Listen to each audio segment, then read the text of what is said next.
আজকে তোমাদেরকে দেখাবো যে তড়িৎ বিশ্লেষণ কীভাবে হয় বা ইলেকট্রোলাইসিস।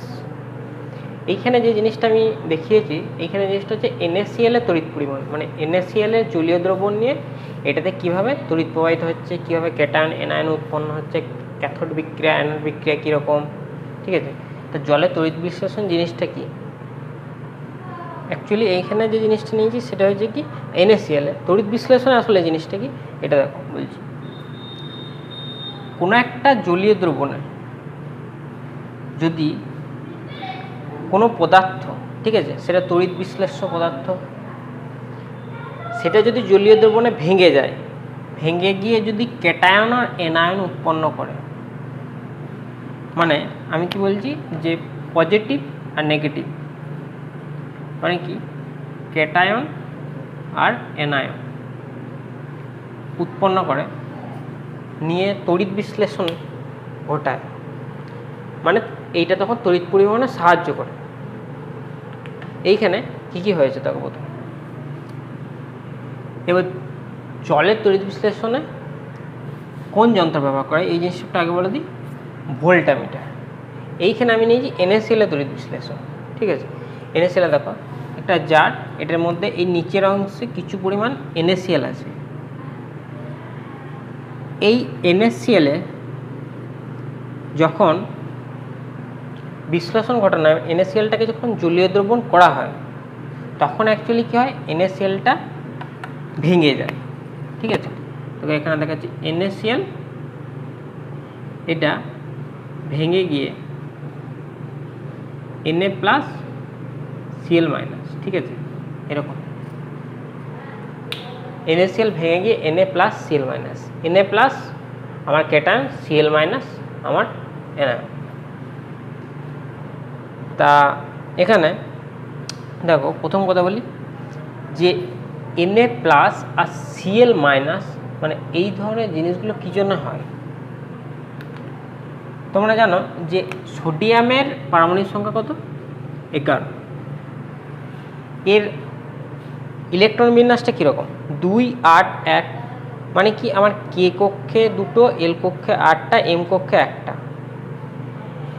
Na+ আয়নটা কী করে উৎপন্ন হয়, এই যে বাইরের কক্ষে যে একটা ইলেকট্রন, আমি এই যে বাইরের কক্ষ মনে করো, এই যে একটা মৌলটা নিই, তার প্রথম কক্ষ, এটা দ্বিতীয় কক্ষ, দ্বিতীয় কক্ষে এই যে এইটা হচ্ছে আমার নিউক্লিয়াসটা, সাপোজ এটা মনে করো নিউক্লিয়াস, ঠিক আছে।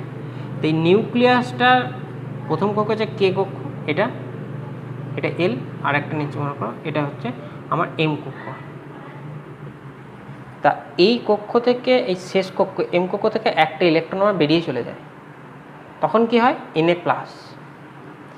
আর Cl কী হয়, এটা কী জন্য হচ্ছে, যে এর বাইরের মানে এর কাছাকাছি যে নিষ্ক্রিয় মৌলের যে কাঠামোটা, সোডিয়ামের বাইরের মানে কাছাকাছি নিষ্ক্রিয় মৌল কী থাকছে, সোডিয়ামে থাকছে নিয়ন, ঠিক আছে। নিয়নের স্ট্রাকচারটা পাওয়ার জন্যে 2, 8 মানে 10 অ্যাকচুয়ালি হওয়ার জন্য আমার বাইরের কক্ষে আমার অষ্টক পূর্তি করে নিষ্ক্রিয় মৌলের কাঠামো লাভ করবে। সেই জন্য কি বাইরের কক্ষে যে একটা ইলেকট্রন আছে, সেই একটা ইলেকট্রনকে বাইরে বের করে দেয়, দিয়ে Na+ হয়ে যায়।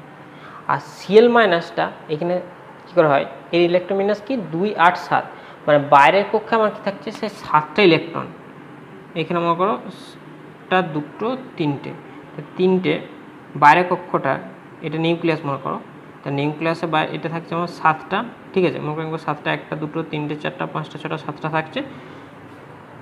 এটাও কিন্তু অষ্টক পূর্তি করতে চাই, মানে কি আমার বাইরের কক্ষে 8টা ইলেকট্রন করবে, বাইরের কক্ষে 8টা ইলেকট্রন করতে গেলে আমার আর্গনের স্ট্রাকচার, আর্গন ওখানকার কাছাকাছি নিষ্ক্রিয় মৌল, তাহলে এই ক্লোরিনের কাছাকাছি, তাহলে ক্লোরিনের কাছাকাছি আর্গনের নিষ্ক্রিয় মৌলের কাঠামোটাকে লাভ করার জন্য কি করবে, এই যে বাইরের কক্ষে যে পরিমাণ আমার একটা ইলেকট্রনের শর্ট আছে, এখানে কি এখানে দেখো 2, 8, 1, ঠিক আছে। এখানে মোটামুটি মানে কি অষ্টক পূর্তি হয়েছে, এখানে কি অষ্টক পূর্তি করার জন্য কি আমার 8টা দরকার, বাইরের কক্ষটা 8টা দরকার, তাহলে এখানে কি আমার একটা আমার লাগবে এক্সট্রা, তখন কি করে যাচ্ছে এখান থেকে একটা অ্যাড করে নিচ্ছে অন্য, তার মানে কি যে এর যে ইলেকট্রন আছে সেটা এর কাছে চলে যাচ্ছে, দিয়ে Na+ আর Cl- এরকম ভেঙে যাচ্ছে।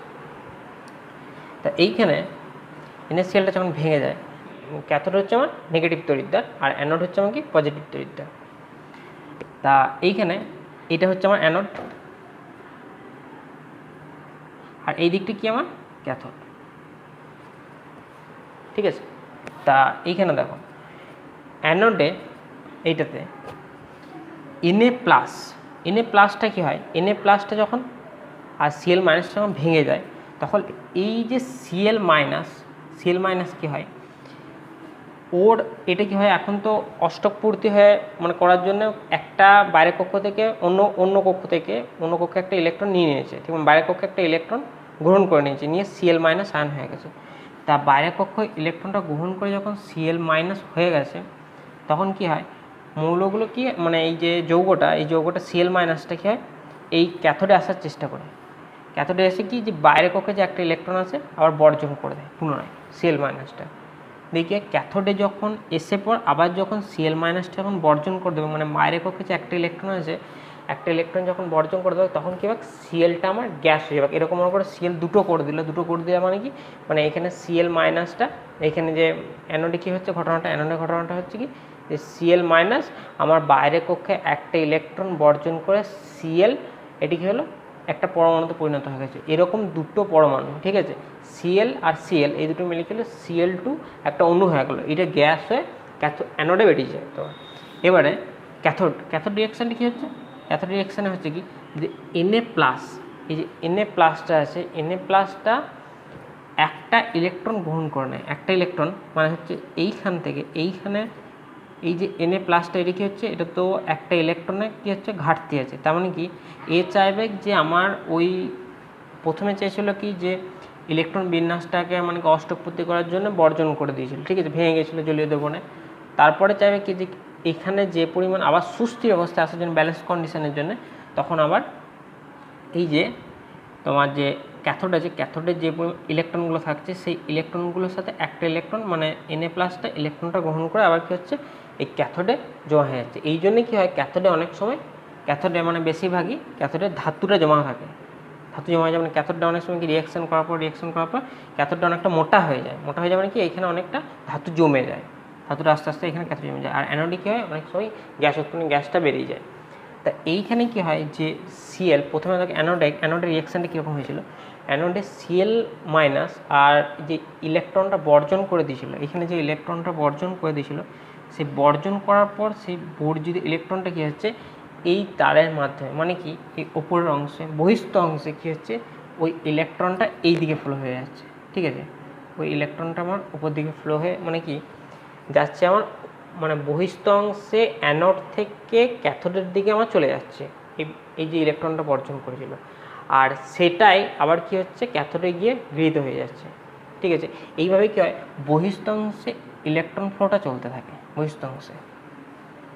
এই জন্যে NaClটা মানে কি কোনো একটা জলীয় দ্রবণে তড়িৎ পরিবহন করে। দেখো তোমরা দেখেছিলে যে ইলেকট্রন ফ্লোটা কী হচ্ছে এই দিক থেকে মানে অ্যানোড থেকে ক্যাথোডের দিকে চলে যাচ্ছে। তাহলে কী হয়, আমরা জানি যে ইলেকট্রনটা যেদিকে ফ্লো হয় ইলেকট্রনটার বিপরীত দিকে কিন্তু তড়িৎ প্রবাহ হয়, মানে কি অ্যানোড থেকে ক্যাথোডের দিকে যখন ইলেকট্রনটা যাচ্ছে আর কি, ঠিক আছে, মুভ করছে, ক্যাথোড থেকে অ্যানোডের দিকে তড়িৎ প্রবাহটা হয়, ঠিক আছে। তার মানে কি ইলেকট্রন প্রবাহটা হয় অ্যানোড থেকে ক্যাথোডের দিকে এদিকে যাচ্ছে, আর তড়িৎ প্রবাহটা হয় কি ইলেকট্রনের প্রবাহ উল্টো দিকে, মানে কি ক্যাথোড থেকে আমার অ্যানোডের দিকে।